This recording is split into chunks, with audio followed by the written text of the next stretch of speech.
Cyclones. These phenomena are the most powerful natural disasters on Earth. A cyclone is an immense cloudy mass which rotates in on itself and causes incredibly powerful surges of wind. Imaginez-vous dans votre maison où même les murs porteurs vibrent. C'est-à-dire, vous avez l'impression d'être dans un tremblement de terre. Vous êtes dans une machine à laver.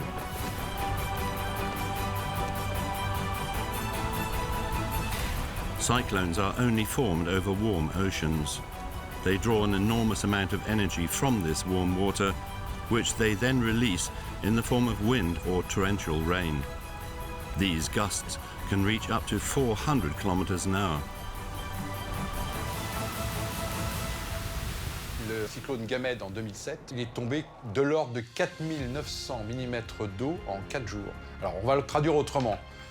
Ça équivaut à peu près à 7 années de pluie à Paris en 4 jours. Faced with such power, scientists have come together to try to limit the impact of this force of nature. But how do cyclones really work? And can we predict them? How much damage can they really cause? To discover more, we head to the island of Saint Martin in the French West Indies. This is where Hurricane Irma caused the most destruction at the end of August 2017. L'énergie dégagée par le cyclone Irma, ça correspond à la moitié d'une forte saison cyclonique où on a en général de l'ordre de 6 cyclones. Donc on voit qu'on a eu affaire à un monstre. Hurricane Katrina, which devastated the south of the United States in the summer of 2005, will reveal that the damages caused by a hurricane are not solely dependent on wind or rain. La mer donc s'est comportée comme un tsunami, est rentrée à l'intérieur des terres, et comme on a une terre extrêmement plate, enfin le relief est extrêmement plat, l'eau de mer a pénétré jusqu'à 100-150 km à l'intérieur des terres. Finally, we will attempt to find out if global warming could increase the chances of cyclones reaching our continent in the near future. While this may seem impossible, the exceptional appearance of Hurricane Ophelia on the European coastline in October 2017 suggests otherwise. Ophelia, c'est effectivement un événement remarquable puisqu'il a gardé son caractère cyclone tropical pratiquement jusqu'à l'Irlande. So, have scientists uncovered the truth behind cyclones? How will they look in the future? Where will they strike? And could they do even more damage?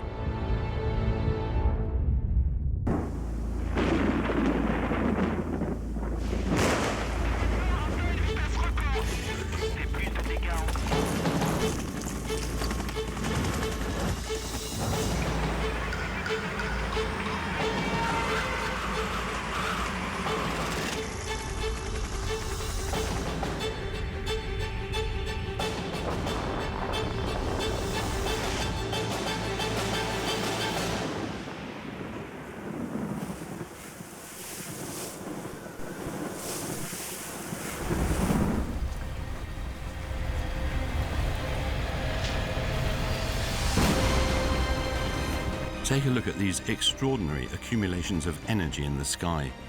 These masses can measure almost twice the size of France, and their power is unparalleled. These masses are in fact cyclones.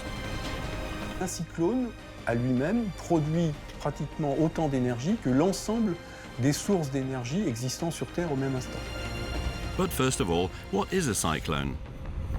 Surprisingly, the definition is much broader than one would generally think.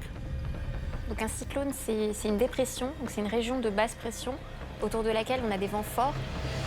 Depression is a term often mentioned on weather forecasts. It is a zone in which the atmospheric pressure is weaker than in other areas. Why? In fact, it all begins with the sun. Since the Earth is round, solar rays cannot reach the Earth in all places at the same angle. As such, the amount of energy reaching the tropics is different to the amount reaching the poles. In the polar regions, the rays are slanted, so they emit less energy. Au niveau de l'équateur, les faisceaux lumineux arrivent perpendiculairement à la surface. Ils sont donc bien concentrés. Alors qu'au niveau des pôles, ils arrivent en biais et la lumière se répartit sur une plus grosse surface. Et comme elle se répartit sur une plus grosse surface, finalement, il fait plus froid au pôle qu'à l'équateur. On our planet, the energy emitted by solar rays is measured by temperature. Naturally, there are areas where the air is warmer or colder. Air reacts differently depending on the change in temperature. Physicists are very familiar with this concept, commonly known as atmospheric convection. La convection atmosphérique, c'est le fait que les masses d'air se mettent en mouvement à l'intérieur de l'atmosphère. Et elles se mettent en mouvement essentiellement à cause des différences de chaleur ou des différences de pression, ce qui est souvent lié. The air surrounding us is a gas. The heat transmitted to it by solar rays is energy. This energy recharges the air molecules, which then begin to move around. Once they start moving around, they take up more space and spread apart from each other. The area thus becomes less dense. L'air chaud est plus léger que l'air froid, et donc le poids de l'atmosphère sur la surface est moins important, et donc on a une dépression qui va se produire. The lighter air rises, creating less pressure on the surface, and that's not all. As the air rises, it leaves space behind in this low pressure zone. This creates a draft, also known as suction.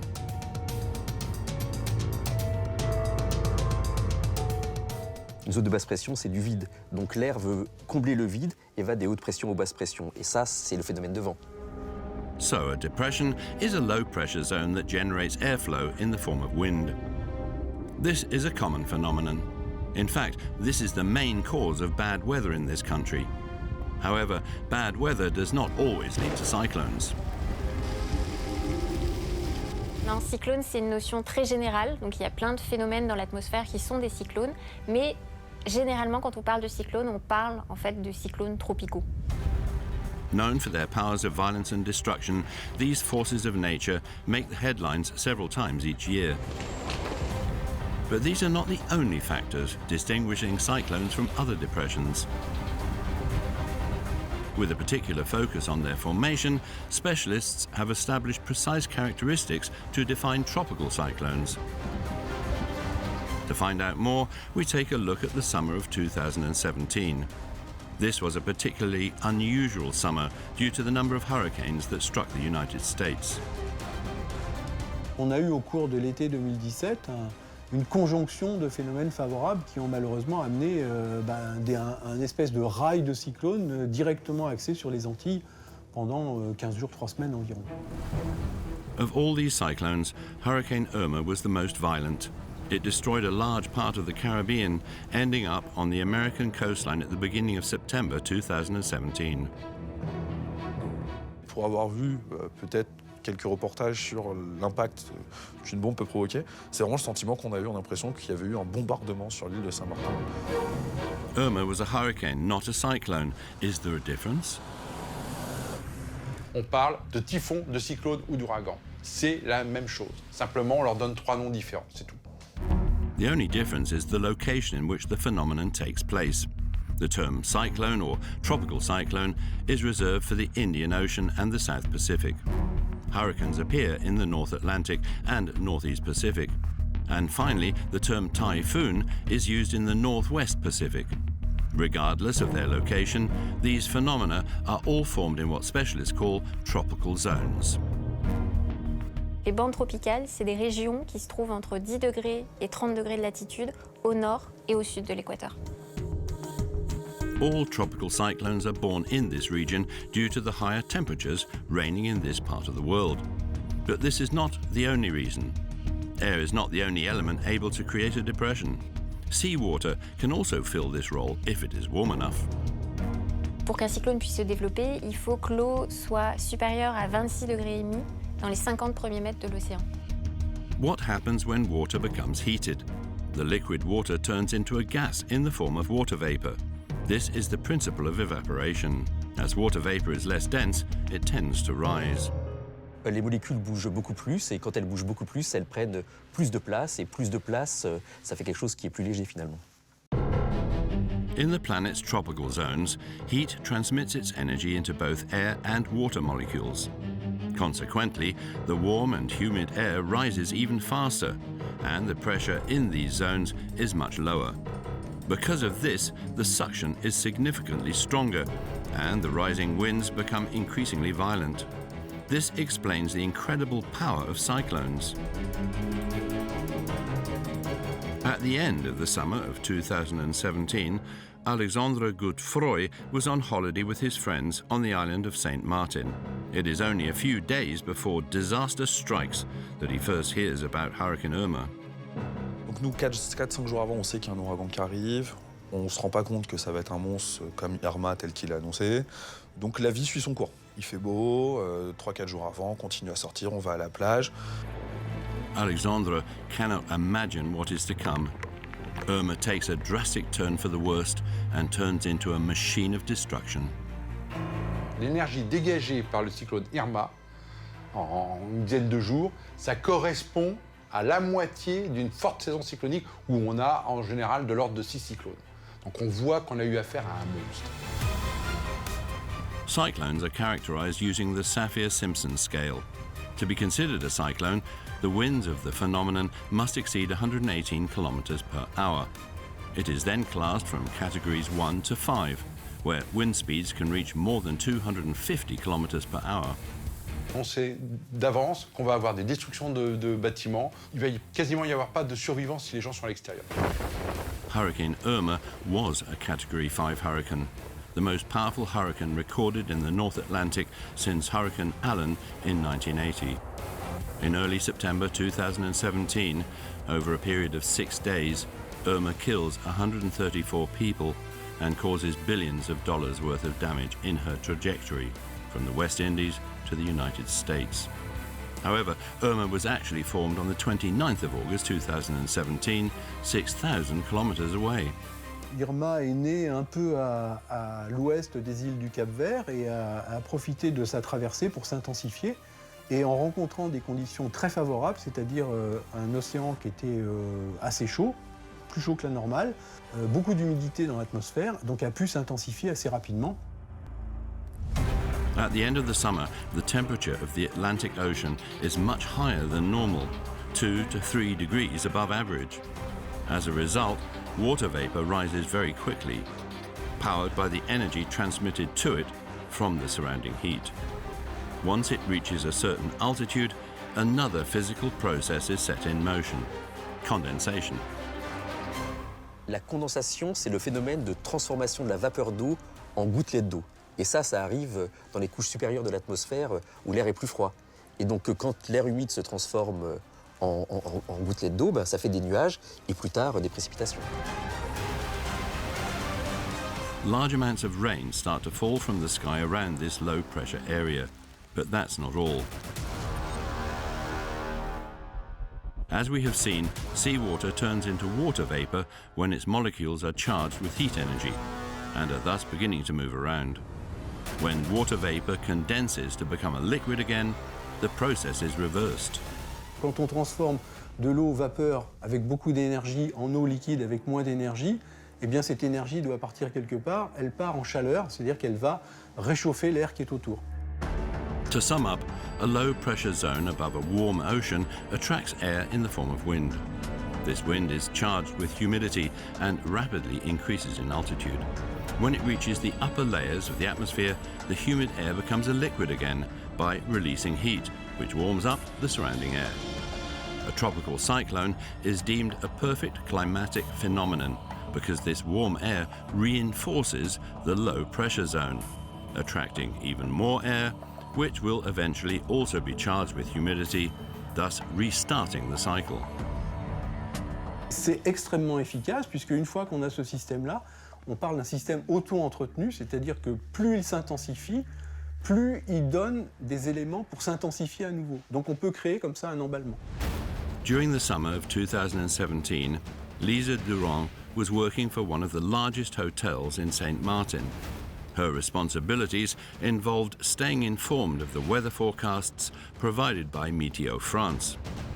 Le premier tracé a vu juste en fait.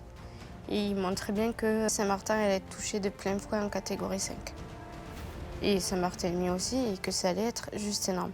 Donc les gens ont commencé à prendre peur. Fear rises among the people of Saint Martin after the weather services predict that Hurricane Irma will pass over their island. Everyone remembers what happened 22 years before. Hurricane Lewis, a Category 4 storm, whose winds reached 270 kilometers an hour, almost destroyed the 100 square kilometer island. At the end of August 2017, Hurricane Irma is still being formed. On the 27th, the phenomenon is classified as a tropical depression, where winds do not exceed 63 kilometers per hour. But the cyclonic machine is nearly ready. All that's left is for the hurricane to start rotating in on itself. According to satellite images, a cyclone is essentially a gigantic vortex of wind and rain. Why? This is due to another physical phenomenon discovered by researchers nearly 200 years ago, known as the Coriolis effect. La force de Coriolis, c'est une force qui est liée à la rotation de la Terre sur elle-même. Donc c'est une force qui va avoir un rôle important dans le climat puisqu'elle va dévier les masses d'air ou les masses d'eau. The Earth turns eastward on an axis that passes through the poles. A complete rotation always takes 24 hours, regardless of where you are on the planet. However, the distance in relation to the axis is not always the same. Un tour au niveau de l'équateur, c'est 40 000 km. Bien, à Paris, plus au nord, la distance est plus petite et c'est uniquement 26 000 km. 26,000 kilometers in 24 hours equates to a speed of 1,100 kilometers per hour. This figure reaches 1,700 kilometers per hour at the equator. Imagine a mass of air close to Paris, propelled eastward at a speed of 1,100 kilometers an hour. If this mass moves south towards the equator, it will reach a zone which rotates at 1,700 kilometers an hour, a difference of 600 kilometers an hour. Because the mass is moving at a slower pace, it seems like it is moving to the west. Dans notre hémisphère, des masses d'air qui partent du sud, elles vont être déviées vers l'est, alors que des masses d'air qui viennent du nord, elles vont être déviées vers l'ouest. This principle is also applied to weather phenomena. The Coriolis effect gives cyclones their rotation. On the 30th of August 2017, a standard depression in the Atlantic changes from a tropical storm, the stage just before a hurricane, to a Category 1 hurricane in only a few hours. As it gradually moves westward, it gains power and intensity. Le système, en traversant l'Atlantique, il va au fur et à mesure pomper de plus en plus d'énergie de la mer, de l'eau qui est très très chaude, à plus de 26 degrés, et il va alimenter, il va devenir de plus en plus violent. Over the following days, Irma continues to intensify until it becomes a monster of destruction. Son intensité maximum, c'est la veille de son arrivée sur Saint-Barthélemy et Saint-Barth, dans une situation très large, très développée. Et donc c'est là où on a eu le phénomène le plus intense. On the 5th of September, Irma is classified as a Category 5 storm, with winds raging at 279 kilometers an hour. Irma's speed is equal to that of a high-speed train. Worst of all, its dimensions are unprecedented. It has a diameter of more than 500 kilometers over a surface of 335,000 kilometers squared. That's almost the entirety of metropolitan France. On the island of Saint Martin, the maximum alert is sounded. In the West Indies, this is known as a violet alert. La Violette, elle vous dit, restez cloîtrés chez vous, ne bougez pas, sans contre-indication, votre vie est en jeu. At 2 a.m. on the 6th of September, the first areas affected by the storm are the islands of Antigua and Barbuda. Irma keeps gaining intensity, boosted by the exceedingly warm waters of the Atlantic Ocean. Sur l'Atlantique Nord, en moyenne, on avait des 28-29 degrés, ce qui est 2 à 3 degrés au-dessus de ce qu'on a habituellement en température d'eau de mer. Et là, quand vous êtes à 2 à 3 degrés au-dessus des normales, vous mettez à disposition du cyclone des quantités d'énergie phénoménales. The storm then hits the islands of St. Barthélemy and St. Martin. Night falls and the weather gets progressively worse. The wind and rain gradually get stronger. The first damages begin to appear. Finalement, ce que vous observez dehors, c'est des voitures qui changent de place. C'est toutes les enseignes du casino qui étaient à côté de notre hôtel qui commencent à tomber, des toitures qui commencent à soulever, alors qu'on n'est pas encore dans la partie puissante du cyclone. 4 hours later, all hell breaks loose. The most destructive part of the cyclone reaches the island. Specialists call this the eye wall. C'est un mur de nuages qui entoure la région centrale du cyclone qu'on appelle l'œil. Et il est caractérisé par de fortes précipitations et des vents très très forts. C'est là où il y a les vents les plus forts dans le cyclone. The center of the cyclone is a very low pressure zone. The warm air is charged with humidity, so it rises and weighs almost nothing. Once the air is propelled higher, it cools down and forms clouds that rotate around the center of the cyclone. This is where the wind speed breaks records. On sait qu'on a mesuré du 295 km/h, ça c'était observé, mesuré, mais on estime qu'on a eu des rafales de l'ordre de 350 km/h, au vu des dégâts qu'on a pu constater sur Saint-Martin et Saint-Barthélemy. The worst part is that the winds inside a cyclone are irregular in terms of their speed and direction. Why? Scientists have several theories. Si vous regardez l'écoulement d'une rivière sous un pont, vous allez constater que ce n'est pas un écoulement régulier, mais qu'il y a des petits tourbillons qui se développent. Bon. L'air, c'est pareil, l'air est toujours un peu turbulent. Quand vous voyez le vent qui soulève des feuilles, il y a des petits tourbillons qui se produisent. The increase in warm and humid air in the eye wall are not consistent with each other, and these discrepancies can create very dangerous gusts of wind. On a des endroits où ça monte plus vite et plus qu'à d'autres endroits. Donc on dit qu'on a des tours de convection. Et en fait, ces tours, elles sont associées à des mini-cyclones. Donc on a des mouvements d'air autour de ces tours de convection. Mini-cyclones or worse. The whirling movements can become concentrated in the center of the eye wall to form tornadoes. Tornadoes are the most violent phenomena ever recorded on Earth. Although St. Martin is spared from any tornadoes this time, the hellish ordeal only gets worse. Imaginez-vous dans votre maison où même les murs porteurs vibrent. C'est-à-dire vous avez l'impression d'être dans un tremblement de terre. Vous êtes dans une machine à laver. Along with the mini-cyclones moving on the eye wall of the main phenomenon, the constructions on land also start to pose problems. Roads positioned in between buildings become bottlenecks for the wind. Quand on prend un tuyau qui contient de l'eau et qu'on le pince, eh bien on fait un jet plus étroit mais avec une vitesse beaucoup plus grande. Pour l'air, c'est exactement la même chose. Ça se comporte comme un fluide incompressible. Donc quand on le force à s'écouler dans un espace restreint, eh bien il accélère. These accelerations are the main causes of damage. The new gusts of wind have an even greater power of destruction than the steady winds, moving at a rate of nearly 300 kilometers an hour. Plus les rafales sont fortes, plus ça va donner des coups de butoir qui vont casser des tas d'objets, qui vont coucher des objets. Alors quand je parle d'objets, je parle d'arbres, je parle de maisons, je parle de voitures, je parle de camions, tout ce genre de choses. With such exponential wind power, the damages are even more shocking. The wind's capacity for destruction increases at an even faster rate than its speed. Quand vous doublez la vitesse du vent, vous augmentez par 4, multipliez par 4 les dégâts, en général à peu près. Although the hurricane's internal winds reach record speeds, Irma actually moves very slowly. This is very bad news. L'ouragan Irma se déplaçait plutôt lentement. Elle se déplaçait à 26 km/h, ce qui correspond à peu près à 7 mètres par seconde. Et un cyclone, plus il avance lentement, et plus il est dangereux. Indeed, the slower the phenomenon moves, the more time it has to wreak havoc. And even though the winds can be very destructive, they are not the main cause of the damages.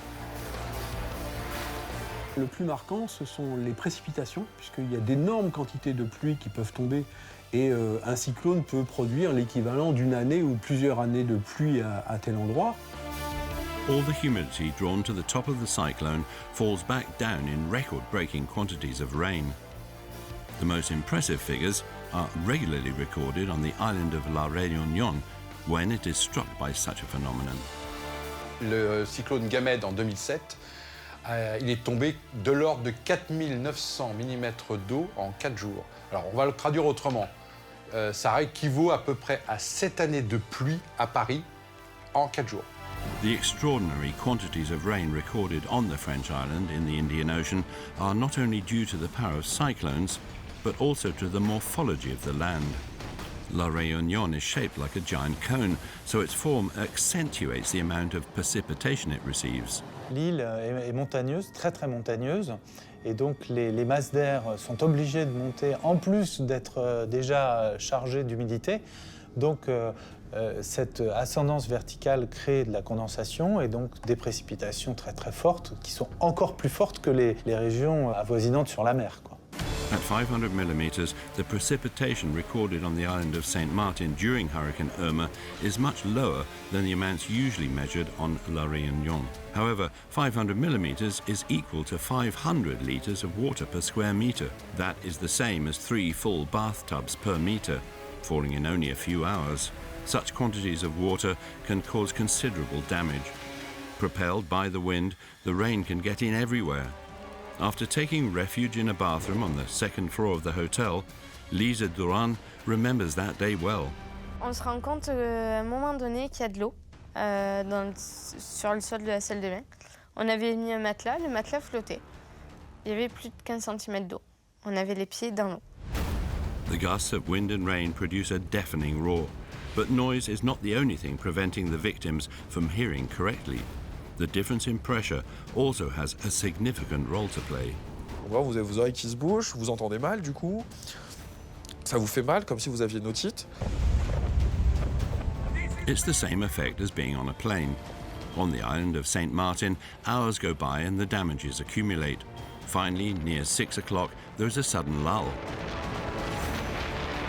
Imaginez-vous, donc voilà, ces bruits assourdissants, les murs qui tremblent, et en l'espace de 30 secondes, le calme part. Dazed and in shock, Alexandre does not immediately realize that he is now in the center of the phenomenon, the eye of the hurricane. Alors l'œil du cyclone, c'est la région qui se trouve donc au centre du cyclone. C'est une région dans laquelle il n'y a pas de précipitation et dans laquelle il n'y a pas de vent. Donc parfois même, on voit des images de l'œil du cyclone, donc il peut faire beau. It is hard to believe that the eye is surrounded by the most violent winds, yet the area inside it, which can stretch over dozens of kilometers, is relatively calm. How is this possible? Why do the winds not enter the eye? To understand, we take another look at how cyclones function. On the one hand, the low pressure area in the center of the cyclone attracts the winds. On the other, due to the Earth's rotation, the Coriolis effect forces these winds to turn in on themselves. Any rotating object is drawn to the exterior of the cyclone due to a phenomenon known as centrifugal force.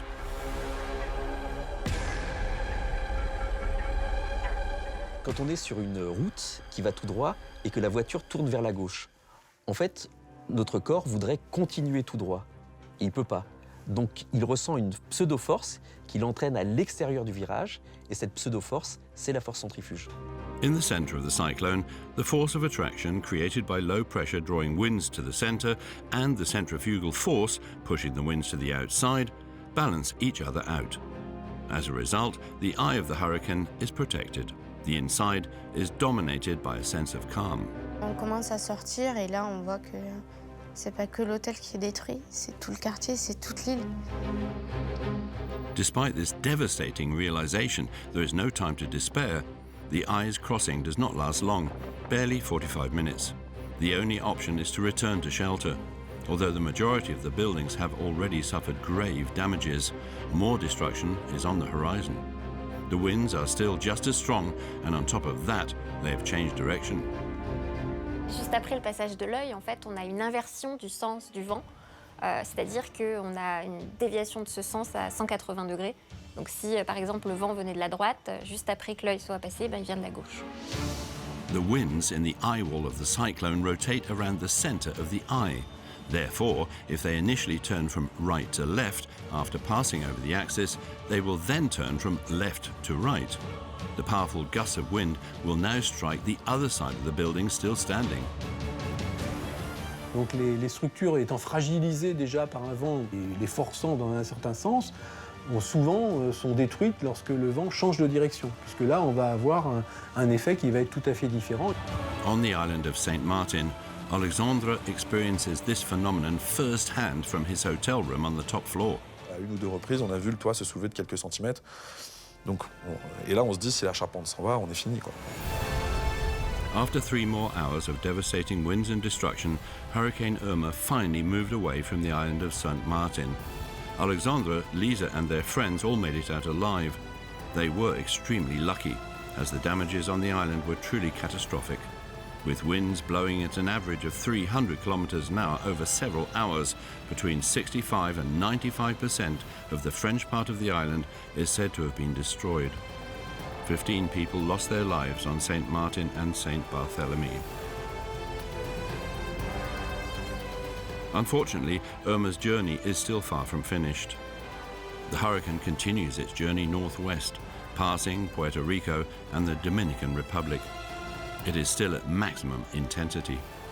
Il est monté de catégorie 5, c'est le maximum, pendant plus de 78 heures, c'est un record. Irma is so powerful that the American authorities take extreme measures when the hurricane heads towards Florida. 6 million people are evacuated. That's 3 times the population of inner Paris. Fortunately, on the 10th of September, just off the coast of Florida, Irma is downgraded to a Category 4 storm, with its winds still reaching 215 kilometers an hour. The hurricane quickly begins to lose power and finishes its journey 2 days later in the state of Alabama.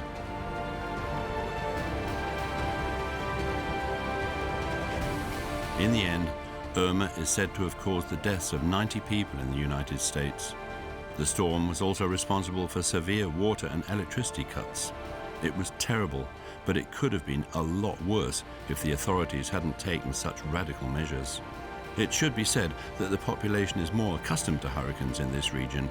Some of them are truly devastating, like Hurricane Katrina, which struck Louisiana at the end of August 2005.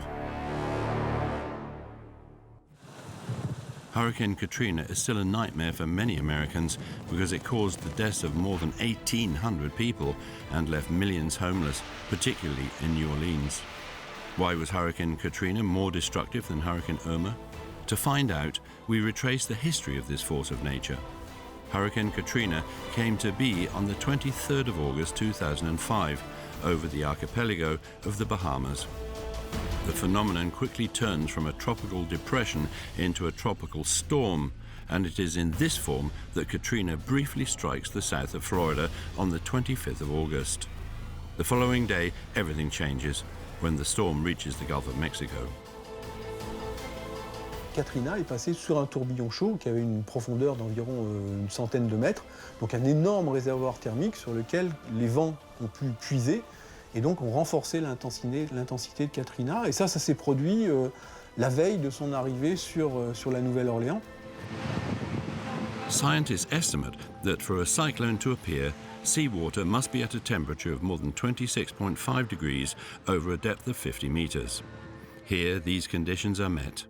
Hurricane Katrina quickly gains force and turns into a Category 5 storm in only 2 days. Katrina causes the maximum amount of damage due to another agent of destruction present in all cyclones, the ocean. The ocean ends up rising more than 15 meters, reaching the height of a 5-story building. La mer, donc soulevée comme ceci, s'est comportée comme un tsunami, est rentrée à l'intérieur des terres, et comme on a une terre extrêmement plate, enfin le relief est extrêmement plat, l'eau de mer a pénétré jusqu'à 100-150 km à l'intérieur des terres. 150 kilometers, that is almost equivalent to the English Channel flowing inland and reaching the Parisian suburbs.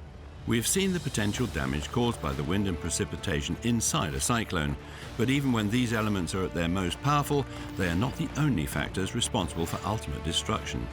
Every cyclone is accompanied by a rise in sea level. This phenomenon depends on several elements. The first is wind. Les vents du cyclone, en fait, ils poussent des paquets d'eau qui vont être responsables de vagues et d'une élévation du niveau de l'eau sur le littoral. Donc c'est l'effet des vents du cyclone.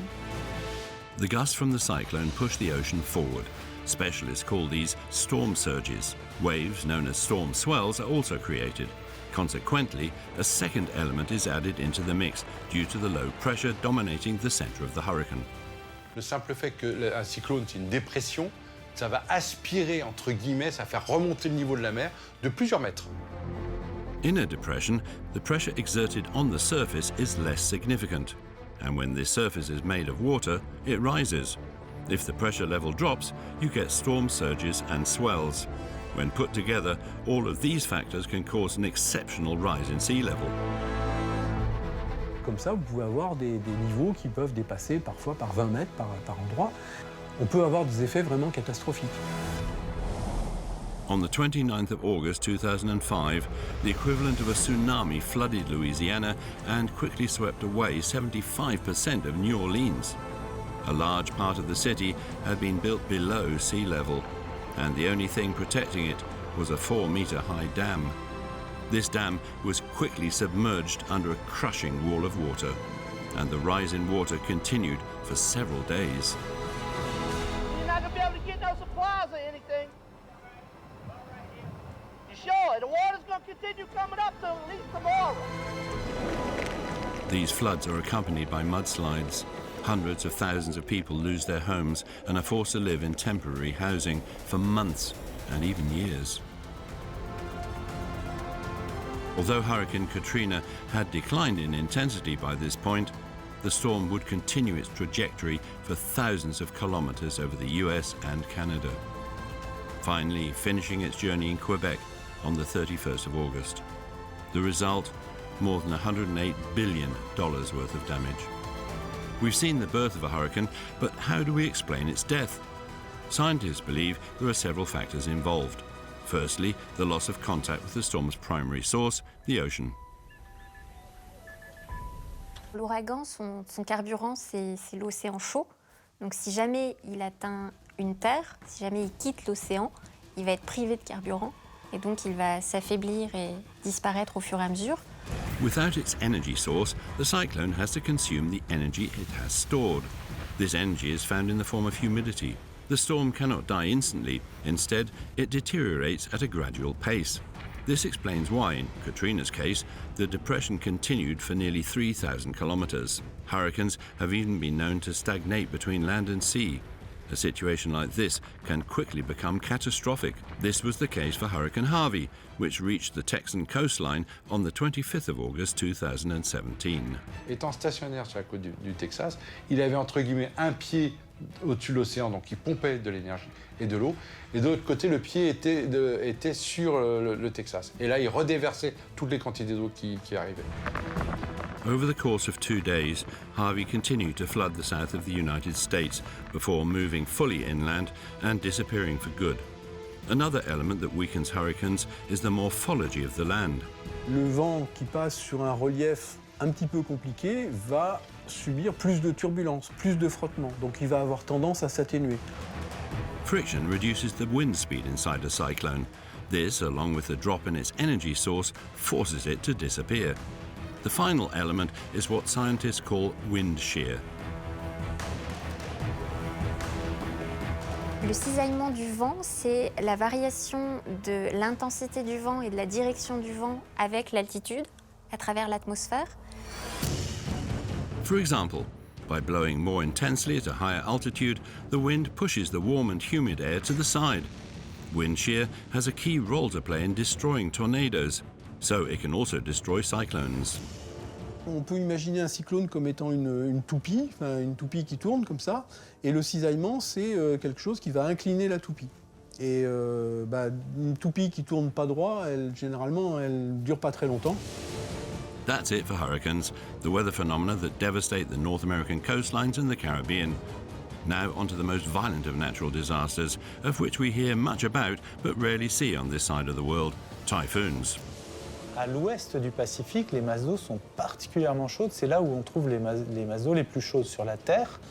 Et donc, c'est une région très très propice à la formation de cyclones extrêmement violents. In this region, the heat from the surface of the ocean generates many cyclones. It produces vast amounts of evaporation, so the vapor-filled air rises quickly. This creates a low-pressure zone and suction, which generates strong winds. Above this, enormous clouds enter into the rotation. They are able to destroy anything in their wake. The Western Pacific is the birthplace of the most powerful cyclone, or rather typhoon in the world, Typhoon Haiyan. In early November 2013, it struck the Philippine coast with winds reaching 315 kilometers an hour.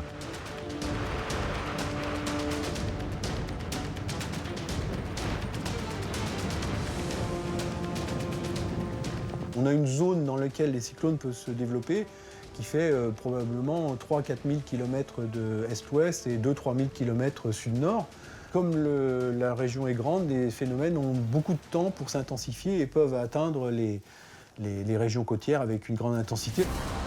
With a death toll of approximately 7,000 victims, Typhoon Haiyan is certainly the most violent typhoon ever recorded on Earth.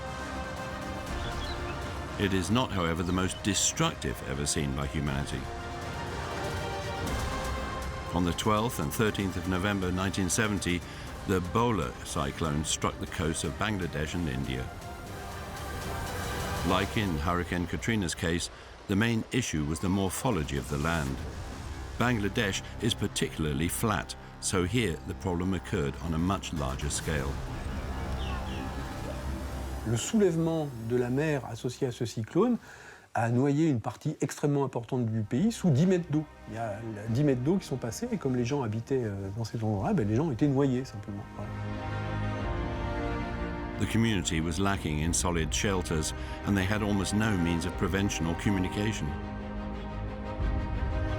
Overall, the number of victims is thought to lie somewhere between 200 and 500,000.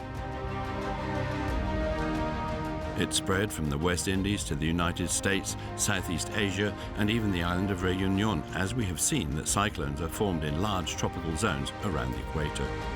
They occur at different times depending on the location. This is how the cyclonic seasons are formed. Dans l'hémisphère nord, ça correspond à la période entre juin et novembre. Dans l'hémisphère sud, disons entre novembre et avril. The number of cyclones is always higher towards the end of these periods. Why? Because in each hemisphere, this usually corresponds to the end of summer. Une des particularités de l'eau de mer, ça se chauffe beaucoup plus lentement que l'air. Ça prend du temps à chauffer l'eau de mer. Donc il faut quasiment que tout l'été passe pour qu'on arrive à des températures de 26 degrés ou au-dessus. Et cette eau, une fois qu'elle a été très chaude, elle met très longtemps à se refroidir. Cyclones appear all over the world in the tropical zones. But could cyclones perhaps be found elsewhere, for example in the north? It seems unlikely, but phenomena resembling cyclones exist in the Arctic and Antarctic waters near to the poles. They are called Arctic hurricanes or polar depressions.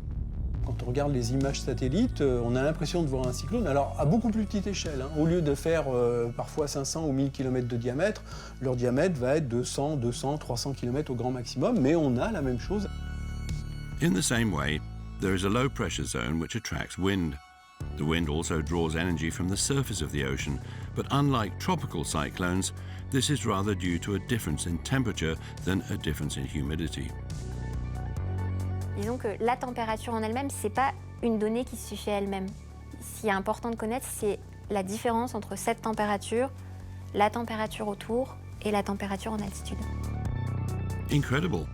If seawater is normally around 0 degrees at the poles, the temperature of the winds can reach up to minus 40 degrees. Even if polar depressions seem a little less significant, they reveal a possibility for cyclones outside of the tropical zones. In fact, American coastlines have already been affected by hurricanes even in the far north.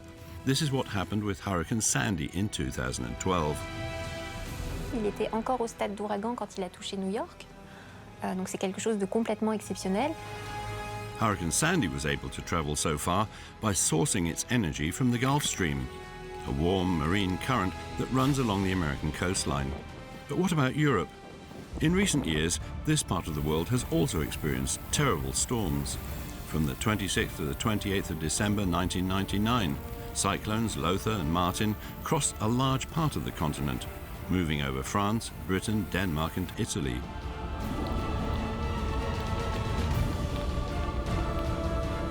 The anemometer on top of the Eiffel Tower was stuck on its maximum wind speed, reading 216 kilometers an hour for several minutes.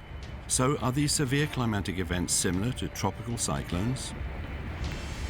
Les tempêtes de 1999, ce ne sont pas des cyclones tropicaux, ce sont des tempêtes des moyennes latitudes. Et donc ces systèmes, ils ne puisent pas leur énergie dans les océans chauds de la bande tropicale. Although they were devastating, these phenomena are unrivaled to hurricanes such as Irma or Katrina. So, are cyclones impossible on the European continent? Perhaps not, it would seem, if we took a closer look at Hurricane Ophelia, a climatic event that shook Ireland and a part of England in October 2017. Ophelia, c'est effectivement un événement remarquable puisqu'il a gardé son caractère cyclone tropical pratiquement jusqu'à l'Irlande. The most incredible thing about Ophelia is its birthplace. It appeared on the 6th of October just off the Azores at 30 degrees latitude near the northern limit of the tropical zone. Most cyclones originate from the southernmost point of this zone at around 10 degrees latitude. How could it possibly have formed so high up? La particularité, il a pu naître dans cette zone-là, il est né à la fin de la saison cyclonique parce qu'on avait des eaux très très chaudes, des eaux de plus de 2 à 3 degrés. The summer of 2017 was a particularly warm one for the Atlantic. On the 9th of October, Ophelia appears quite far up north. Incredibly, while most cyclones formed in the southern hemisphere moved from east to west, Ophelia moved straight towards the northeast. Why? Once again, it is because the storm was formed much further north than all the others and was snapped up by what scientists call the jet stream. Le courant G, en fait, c'est des vents qui soufflent d'ouest en est au niveau des moyennes latitudes. C'est des vents assez forts. This powerful jet stream quickly propels Ophelia in the direction of Europe. On the 9th of October, the phenomenon is classed as a depression and then as a tropical storm. On the 11th, it officially becomes a hurricane. The following day, the depression is downgraded to a standard storm. It crosses Ireland and Scotland and then gets weaker as it heads towards Norway. In spite of the 3 deaths and the millions of pounds worth of damage Ophelia caused, the phenomenon was still fairly limited, far removed from Irma or Katrina severity. Even so, Ophelia opens a debate about the evolution of cyclones. With climate change becoming a major factor, what will happen in the future? Will there be more cyclones? And will they become progressively more destructive? Scientists can only bring partial answers to these questions. Almost all the data they have is very recent.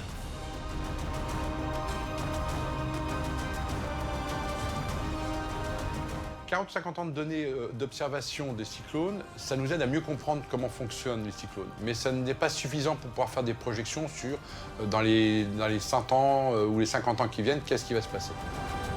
Since the 70s, satellites and many other technologies such as American research planes have allowed us to learn much more about these phenomena. Aujourd'hui, lorsqu'il y a un cyclone qui se dirige vers les Caraïbes, vous avez les avions américains qui vont dans le cyclone faire des mesures, comme ça on connaît bien la force des vents qu'il y a dedans. These amazing technologies help to calculate the power of the phenomenon before it causes any damage. However, researchers still do not know how to accurately predict the birth of a cyclone and its subsequent trajectory. Certains cyclones, on les prévoit très très bien à l'avance. D'autres, c'est beaucoup plus difficile parce qu'ils sont complètement erratiques. In the long term, it is very difficult to draw any proper conclusions. However, there are definite trends emerging, such as the geographical distribution of these phenomena. As we have seen, cyclones appear and develop within the Earth's tropical zones, and recent studies have shown that this zone could evolve. La bande tropicale a tendance à s'étendre en latitude. En gros, les tropiques remontent vers le nord. Donc les cyclones vont être entraînés dans ce mouvement général et avoir des intensités fortes encore plus vers le nord.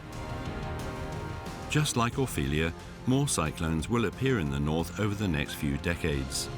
Although these findings are still to be debated, this trend is far from reassuring. And if anything, the cyclones' increase in violence is a key indicator that the number of phenomena is only going to grow. On a des arguments qui viennent des lois de la physique. Plus il fait chaud dans l'atmosphère, plus l'atmosphère peut contenir d'eau, de vapeur d'eau. Donc lorsque ça précipite plus fort, donc plus de dégâts.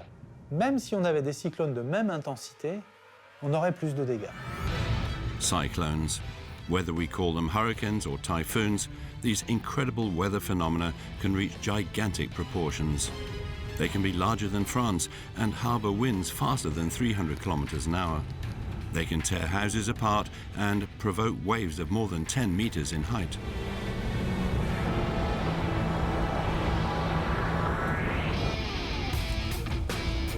These wind monsters kill thousands of people every year and cause billions worth of damage.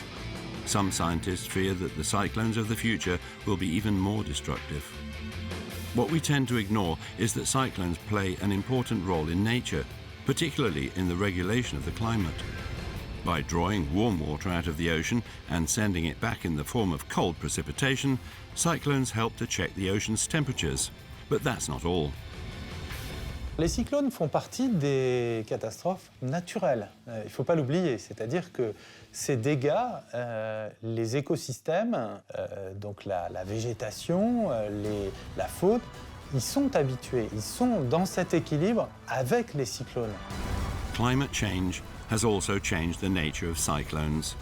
The natural balance has been broken. But to what extent? And what are the consequences? Scientists have taken on the challenge of finding the answers.